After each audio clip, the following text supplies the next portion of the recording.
올 한 해는 유난히 빨리 지나간 것만 같습니다. 팬데믹의 그 회복 때문에 그럴까요? 탄력을 받아서 그런지 성구 영신 예배를 드린 게 엊그제 같은데 벌써 2023년 마지막 주일이 된 것 같습니다. 이 예배당에 와서 시온 찬양대에 지금까지 지내온 거 찬양을 듣고 있으니까 정말 오늘이 마지막 주일이구나 하는 게 실감이 난 것 같습니다. 한 해를 즐겁게 달려왔지만 아쉬움이 남기도 하는 그런 주일이 아닌가요? 그래서 이 마지막 주일에 여러분께 어떤 말씀을 나눠야 할까 고민하다가 레위기 말씀에 눈이 멈추었습니다. 그래서 오늘 우리가 이 아침에 이 말씀을 나누면서 지난 한 해 동안 우리 가운데 동행하셨고 우리 인도하신 하나님께 감사로 나아가고 또 감사를 넘어 그 하나님 앞에 새로운 결심을 하는 오늘 이 아침에 예배의 시간이 되길 축복합니다. 하나님께서 우리에게 레위기 말씀을 주셨습니다. 여러분 레위기 말씀을 많이 읽어보셨나요? 레위기 하면 성경에서 제일 어려운 그리고 읽기 까다로운 말씀으로 사람들에겐 인식되곤 합니다. 이게 당시에 무슨 말씀인지 몰라서 성경 통독을 하다가도 레위기는 그냥 건너뛰고 레위기에서 우리가 멈추는 때도 있죠. 이 성경의 원래 제목을 보면 성경이 쓰여진 히브리어의 가장 먼저 단어로 성경의 제목을 짓곤 했습니다. 예를 들자면 창세기는 히브리어로 베레시트라는 단어로 시작합니다. 그 뜻이 뭐냐면 태초에라는 뜻이죠. 이게 원래 창세기의 원래 제목입니다. 이것과 마찬가지로 레위기는 어떻게 시작하냐면 바이크라라는 히브리어 단어로 시작하는데 바이크라 이 단어는 뭐냐면 그가 부르셨다라는 의미를 가지고 있는 단어로 레위기가 시작합니다. 그가 부르셨다. 이게 레위기의 원래 제목입니다. 그가 부르셨다. 하나님이 이스라엘 백성을 부르셨다. 이게 바로 레위기의 주제이고 레위기가 우리에게 하는 말씀이죠. 하나님이 왜 그 백성을 부르셨습니까? 그 이유는 무엇이냐면 하나님의 거룩한 백성 되게 하기 위해서 하나님의 거룩한 백성답게 살게 하기 위해서 이스라엘 백성을 부르신 것입니다. 하나님이 시내산에서 내려오셔서 이스라엘 백성들을 얘들아 나에게 와 부르시고 그 자기 사랑하는 백성에게 너희들은 이제 앞으로 어떻게 살아야 된다. 하나님의 백성이 살아야 되는 방법을 알려주신 책이 바로 오늘 우리가 이 아침에 읽은 레위기 말씀인 것이죠. 그래서 레위기에 보면 여러 가지 설명이 등장합니다. 우리가 전자제품을 사면 전자제품에 박스를 뜯으면 툭 떨어지는 게 뭐가 있습니까? 설명서가 있죠. 이 설명서는 거기에 뭐 재밌는 이야기도 없고 뭐 재밌게 이걸 꾸밀 이유도 없이 제품을 잘 사용하기 위한 설명만 가득합니다. 레위기도 그런 책입니다. 하나님의 백성답게 살아가는 방법, 하나님께 제사 드리는 방법, 하나님의 제사장은 누가 돼야 하는지에 대한 방법, 하나님의 백성답게 살기 위해선 먹으면 되는 것, 먹지 말아야 될 것에 대한 온갖 설명들이 이 레위기에 등장하는 것이죠. 그 중에서 오늘 우리가 읽은 말씀은 하나님이 거하시는 성막을 밝힐 등불에 관한 그런 말씀을 우리가 이 아침에 읽었습니다. 하나님의 말씀대로 성막이 지어지고 하나님이 거주하시는 가장 거룩한 곳 지성소가 구별되고 그 앞에 성소가 있었습니다. 제사장들은 그 성소에 하나님의 말씀에 따라 여러 가지 물건들을 가져다 놓았죠. 그리고 여러 가지 물건들 가운데 등불을 두었습니다. 그런데 하나님은 이 등불을 항상 켜놓으라고 그 백성에게 말씀하셨죠. 이 등불은 여러 가지 용도로 사용되는 불이었습니다. 성막 안에 있는 여러 가지 기물들을 환하게 밝혀주는 역할뿐만 했을 뿐 아니라 성막 안에서 진행되는 불이 필요한 곳에 이 등불의 불이 사용되기도 했습니다.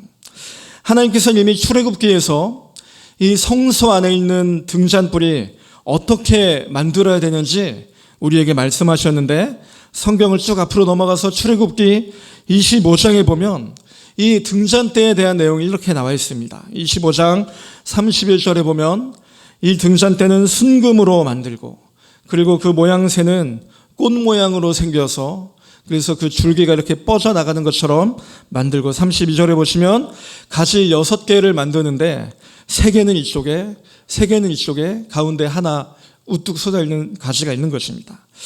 여러분, 이게 만들어진 모양이 어떻게 만들어졌는지 상상이 가시나요? 그림을 한번 보여드리면 이런 모양으로 만들어졌습니다. 익숙한 모양 아닙니까? 히브리어로 메노라라고 부르는 이 등잔대는 신약 성경에서, 특별히 요한계시록에서 촛대로 등장하면서, 하나님의 영이 거니는 촛대로 등장하면서 성경에 매우 많이 등장하는 그런 등잔대였습니다. 이 등잔대는 성소의 한가운데 놓여졌고, 이 성소의 이 등잔대는 항상 꺼지지 않는 불이 붙어 있었는데, 이 불의 역할은 어떤 역할이었을까요? 성막은 매우 두꺼운 가죽을 겹겹이 만들어서 빛이 하나도 통하지 않는 어두컴컴한 곳이었습니다. 그렇기 때문에 하나님은 이 어두운 성막을 그저 스위치 누르면 불이 켜지는 것처럼 어두우니까 밝게 좀 해라, 이런 역할로만 이 성소에 등잔불을 놓으신 걸까요? 단순히 어두움을 밝히는 역할로 이 등잔불이 놓인 것 같지는 않습니다. 하나님은 그거보다 더 중요한 역할을 이 등잔대에 두신 것 같아요. 왜냐하면 이 등불은 항상 켜있는 등불이기 때문입니다. 하나님은 이 등불을 누가 보든지, 누가 보는 사람이 없든지, 사람이 그 안에 있든지 없든지 항상 이 불은 꺼지지 않게, 영원히 꺼지지 않게 이 불을 켜놓으라고 말씀하셨습니다. 3절 말씀을 우리가 다시 한번 보시면 이렇게 말씀하고 있습니다. 아론은 회막안 증거궤 휘장 밖에서 저녁부터 아침까지 여호와 앞에 항상 등잔불을 정리할지니 이는 너희 대대로 지킬 영원한 규례라 라고 하나님이 아론의 집안인 제사장들에게 명령하셨습니다. 이 말씀을 보시면 상당히 까다로운 명령이 이 아론과 아론의 집안에 내려진 걸 우리가 볼 수 있죠. 등잔불을 관리해야 되는 겁니다. 이 등잔불이 꺼지면 큰일 나는 겁니다. 등잔불이 영원히 꺼지지 않도록 이 아론과 아론의 자녀들은 밤낮으로 성소에 들어와 등잔불을 관리하는 겁니다. 이 등잔을 켜놓으려면 기름을 제때제때 갈아야 되고, 이 등잔에서 떨어지는 여러 부스러기들을 항상 깨끗하게 치워야 되고, 주변에 정리할 것도 많은 그런 일들이었습니다. 저는 이 제사장에 대한 본문을 읽으면서 우리가 머릿속으로 구약의 제사장을 생각하면 하얀색 세마포 옷을 입고 고결한 일만 할 것 같은데 참 그렇지 않고 참 고생을 많이 했구나 하는 생각을 했습니다. 하나님의 이 명령을 보시면 저녁부터 아침까지 등잔불을 관리해라 라는 말씀을 했습니다.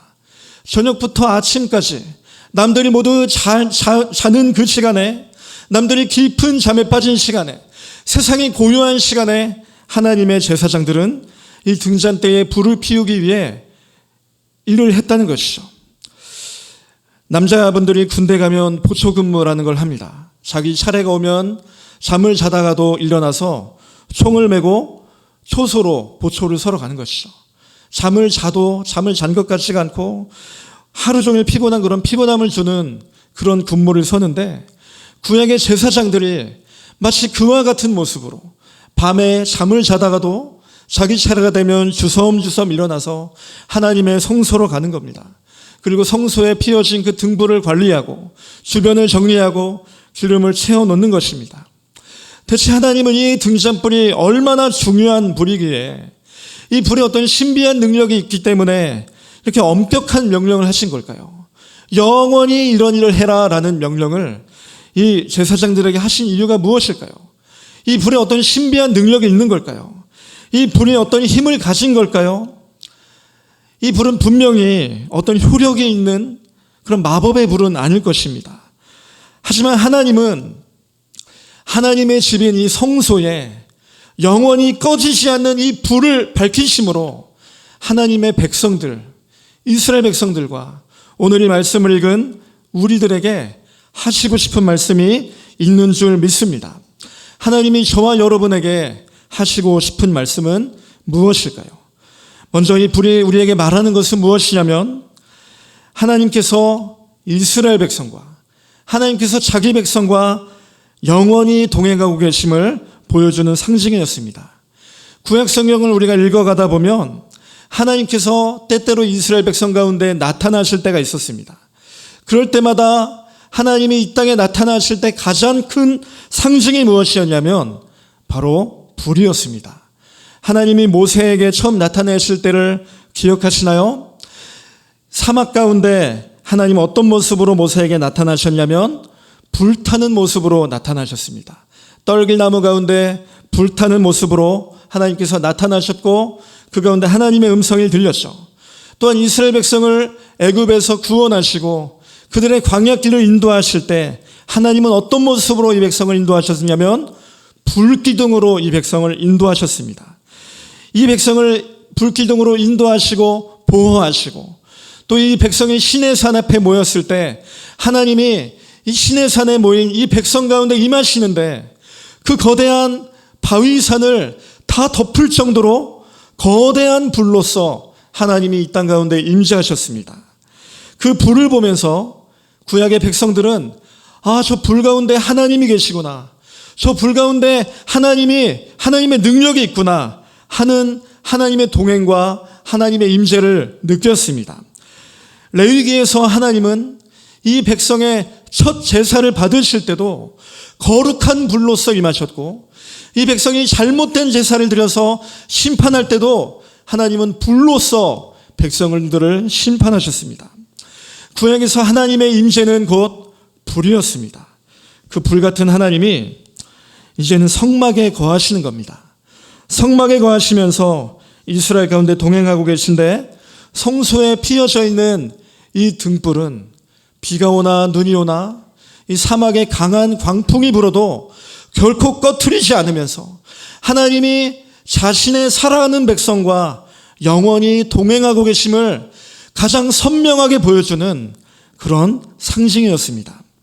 하나님께서 영원한 빛이 되셔서 하나님께서 활활 타오르는 불이 되셔서 자기의 백성과 동행하시고 자기의 백성을 인도하시고 자기의 백성을 끝까지 함께 하심을 자기의 백성에게 가르쳐주기 위해서 하나님은 이 성소에 영원히 꺼지지 않는 불을 놓으신 겁니다.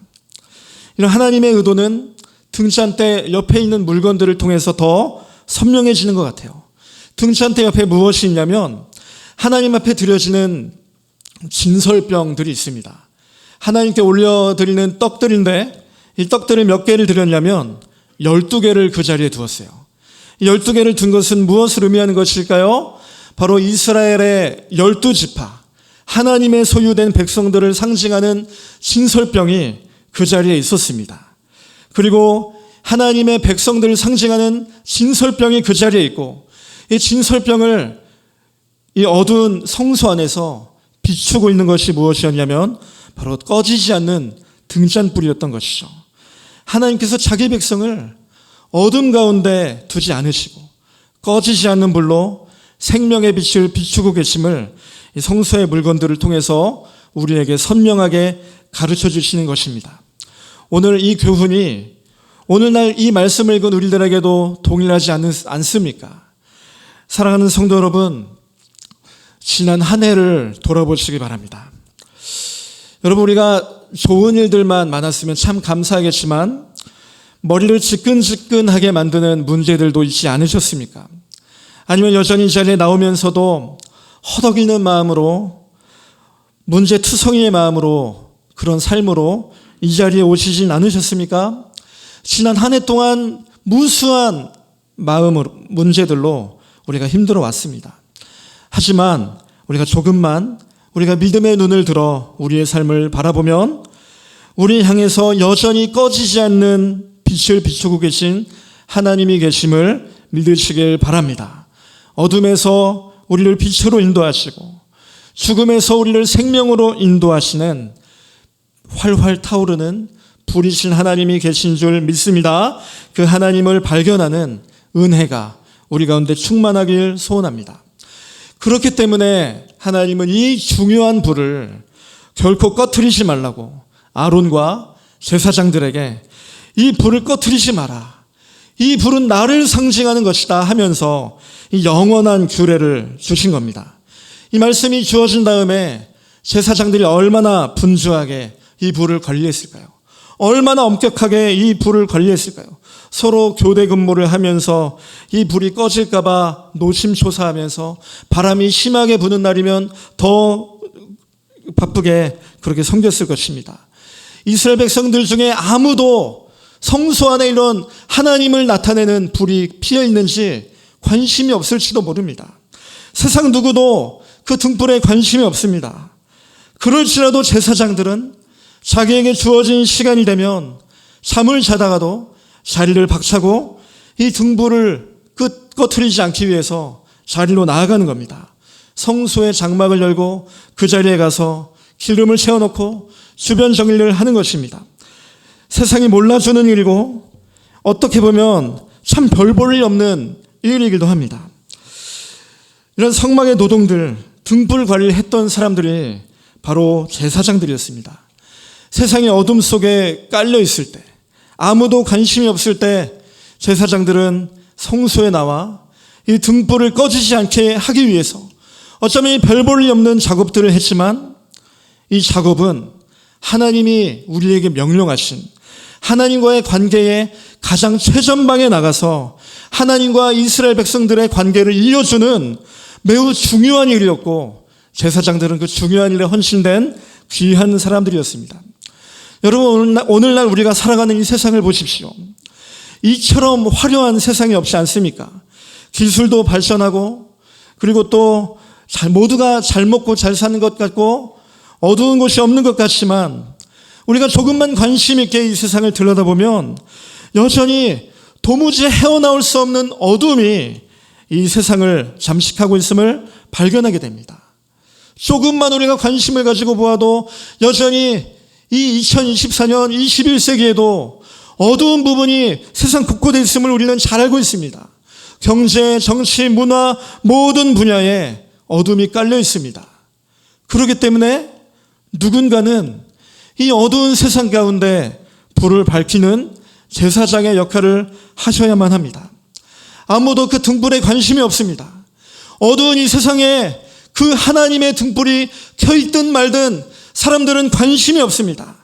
하지만 그럼에도 불구하고 누군가는 자기의 자리를 접고 나아가서 자기의 삶의 자리를 박차고 나아가서 성소에 들어가 그 등잔대에 기름을 넣고 하나님의 불을 활활 피워야 되는 역할이 있는 것입니다. 그 역할이, 그 거룩한 제사장의 역할이 저와 여러분에게 주어진 줄 믿으시길 바랍니다. 왜냐하면 하나님께서 우리 모두를 거룩한 제사장으로 부르셨기 때문입니다. 베드로 사도는 베드로전서 2장 9절에서 우리에게 이렇게 말했습니다. 우리 귀한 말씀을 다 같이 한번 읽어볼까요? 베드로전서 2장 9절 말씀입니다. 우리 화면에 한번 띄워주시면 제가 한번 읽어드리겠습니다. 너는 택한 족속이요 왕같은 제사장이요 거룩한 나라요 그의 소유된 백성이니 이는 너를 어둠에서 불러내 빛에 들어가게 하신 이의 아름다운 덕을 선포하게 하려 하심이라. 아멘. 여러분이 말씀 믿으시나요? 하나님이 우리를 부르셨는데 하나님이 저와 여러분을 부르실 때 희시한 존재로 우리를 부르시지 않으셨단 겁니다. 그저 너 하나 잘 믿고 너 한 명 그저 신앙생활 적당히 고사하고 적당히 잘 먹고 잘 살다가 하나님 나라 와라 하는 그 정도의 존재로 저와 여러분을 부르신 게 아니라 구약 성경에서는 오직 선별된 아론의 집에만 제한되었던 그 거룩한 제사장, 그 누구도 될 수 없는 그 거룩한 제사장의 역할을 예수님을 주로 고백하는 저와 여러분들에게, 이곳에 계신 우리 모두에게 거룩한 제사장의 직분을 주신 줄 믿습니다. 그렇기 때문에 저와 여러분은 거룩한 제사장이 되어서 어둠이 가득한 이 세상 가운데 어둠으로 가득하고 그 누구도 성소의 불에 하나님의 관심이 없는 이 세상 가운데 성소에 들어가서 불을 피워야 되는 이 거룩한 사명이 저와 여러분에게 있는 줄 믿으시길 바랍니다. 여러분이 거룩한 사명 가지고 살아가시면서 직장과 가정과 또 여러분이 가시는 그 모든 곳에서 거룩한 제사장 역할 잘 감당하시길 주님의 이름으로 축복합니다. 마지막으로 우리가 이 본문을 내서 한 가지 더 나누고 싶은 것은 무엇이냐면 하나님께서 이 등잔불을 영원히 켜두라고 하시면서 우리에게 한 가지 교훈을 더 주셨는데, 그것은 바로 등잔에 사용된 기름입니다. 우리가 오늘 읽은 말씀 2절을 다시 보시면 하나님이 이렇게 말씀하셨습니다. 이스라엘 자손에게 명령하여 불을 켜기 위하여 감람을 찧어낸 순결한 기름을 내게로 가져와라 라고 하셨습니다. 하나님이 등잔불을 피기 위해서 기름을 가져오라고 하셨는데, 그냥 아무 기름이나 가져오라고 하지 않으시고 어떤 기름을 가져오라고 하셨습니까? 순결한 기름을 가져와라. 정확히 말하면 감람을 찧어낸 순결한 기름을 가지고 와라 말씀하셨습니다. 이 등잔불에 사용된 기름은 감람 기름이었습니다. 올리브 기름이죠. 이스라엘뿐만 아니라 지중해 인근에 있는 나라에서는 이 올리브 나무가 매우 흔했습니다. 요즘에 우리나라에서도 이 기름을 많이 사용하죠. 예수님이 잡히시기 전날 밤에 산에 올라가셔서 땀이 피가 되게 기도하셨는데, 그 산의 이름도 감람산, 올리브산이었습니다. 이스라엘의 올리브 나무가 얼마나 많으면 이 산의 이름이 올리브산이었을까요? 그래서 그럴까요?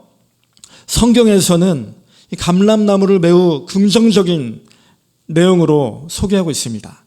성경에서 주로 감람나무가 소개될 때, 비유로 사용될 때는 하나님께 선택받은 이스라엘 백성을 나타내기도 하고, 하나님께 선택받은 인물, 사람을 나타낼 때 이 감람나무를 비유로 많이 사용하고 계셨습니다.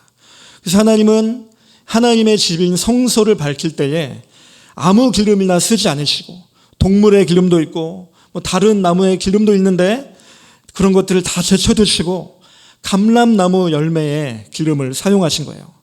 근데 그냥 아무 기름을 가지고 오라게 하신 게 아니라 순결한 기름을 가지고 와라.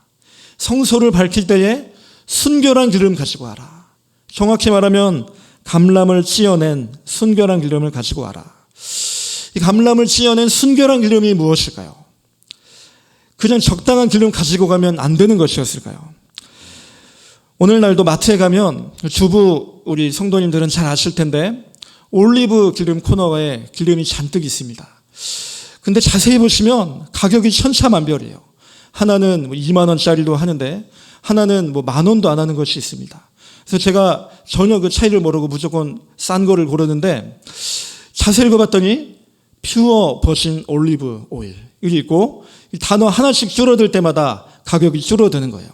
그래서 어떻게 이런 차이가 있나 봤더니 그 기름을 걸러낸 것이 가장 고급 기름, 퓨어 버진 올리브 오일이라는 겁니다. 이거는 수배로 비싼 기름입니다.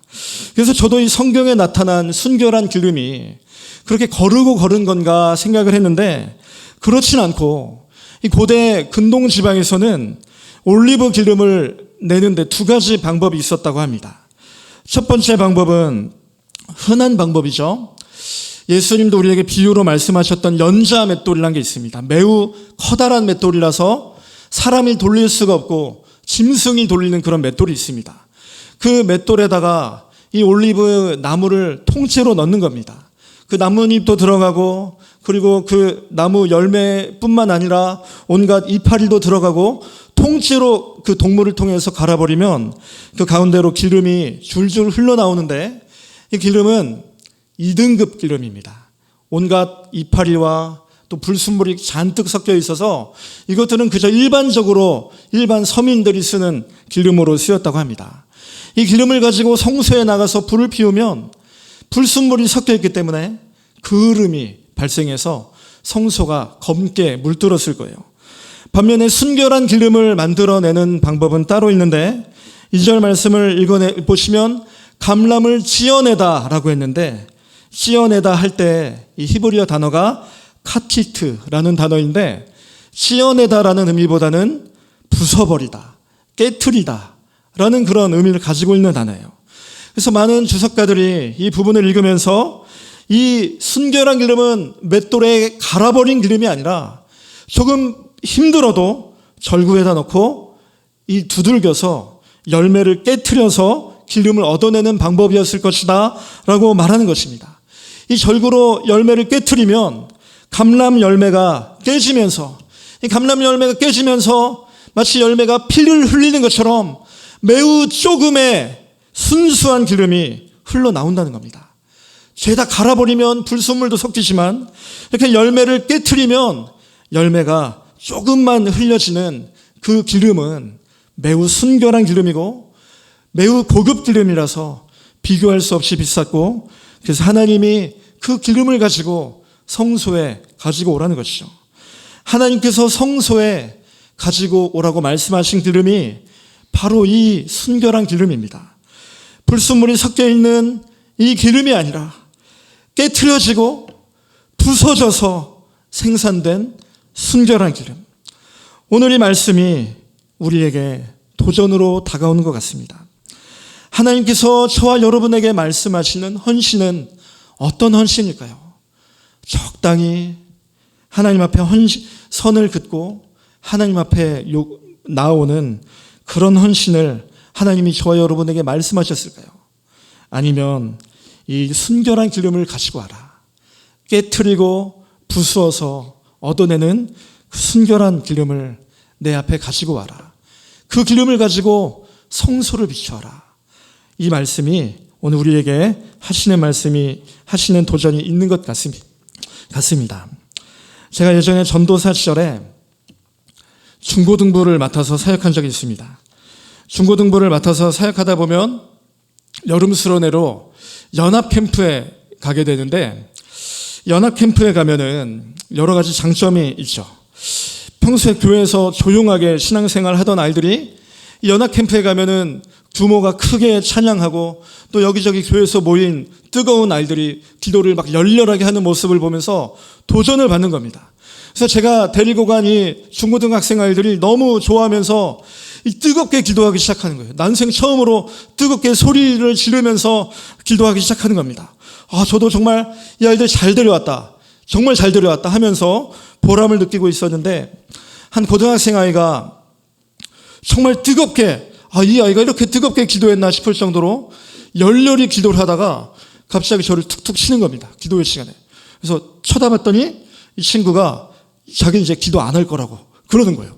제가 덜컥 겁이 났습니다. 이건 무슨 일인가? 기도하다가 말고 왜 기도를 안 하는 걸까? 그래서 곰곰이 고민하다가 기도회가 끝나고 대화를 나눴습니다. 너 왜 기도 멈췄어? 했더니 이 아이가 하는 말이 뭐냐면, 조금만 더 기도하다간 신학교 갈 것 같았다라는 거예요. 내가 여기서 조금만 더 은혜 받으면 신학교 갈까봐 무서워서 멈췄다. 그래서 제가 넌 절대 신학교 안 가니까 열심히 기도해라 말했던 기억이 있습니다. 저와 여러분의 헌신이 이 어린아이와 비슷하지 않습니까? 적당히 타협하고 어느 선까지만 하나님 앞에 나아가는 헌신은 아니었습니까?